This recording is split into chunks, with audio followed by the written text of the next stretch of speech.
So I'm outside right now cleaning up my units from being gone to the Harris Chain in Florida. And I thought I'd show some of the screen captures I took of some of the places I fished, plan to fish, and tell you about some of the things I was looking for down there in Florida. All right, so right here, this is a screen capture of the spot that I had planned on starting on. Right here, you can see there's this textural area right here.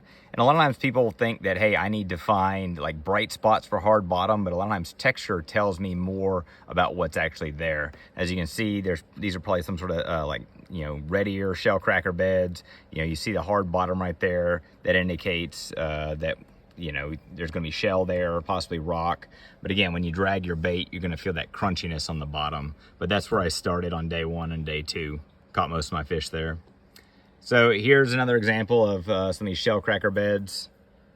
And the lake is kind of inundated with these. And so if you're going down to, Florida and a lot of other lakes, if you go out graphing and you find places like that, they're definitely worth marking for future reference, because again, it's the right bottom composition.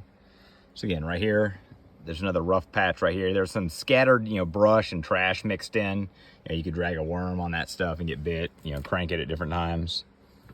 Again, you can see how the bottom, there's nothing. And then you find these isolated texture patches right here. I caught a few keepers there every day.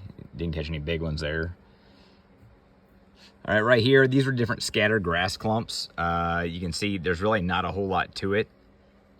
But because there's nothing else around, and you can kind of see they're along this ditch.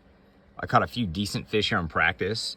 But if you look at the 2D, you can definitely tell there's a different bottom composition there. When you use this color palette right here, you can tell there's a different bottom composition between the thickness of that top line and where it reads down. That's typically going to be a softer bottom whenever you have more of the color extending down.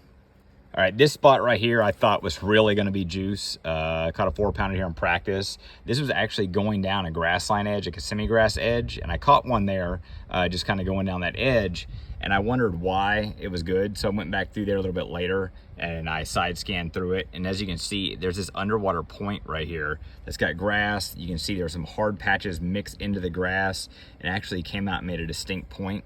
I thought that spot was going to pay off. I ended up catching, I think, a small keeper there in the tournament, but I thought that was going to be one of the juice spots I had for the event.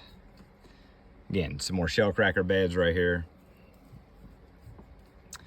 So right here, I did not catch any off that sunken boat, but I have caught them on that boat in the past, and it's definitely a big fish spot. So anytime you've got kind of a barren bottom everywhere, anytime you can find kind of an isolated piece of structure or cover like that, has the potential to be absolute juice.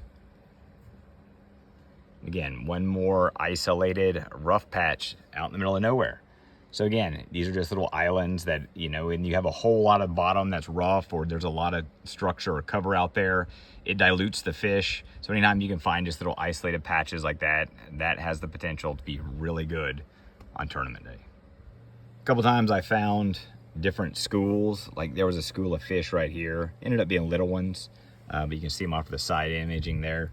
Caught some there in practice. They weren't great, but they had potential if I needed to keep a keeper. Right here you can kind of see another textural element where I thought it could pay off, but again, these were just fish that were roaming.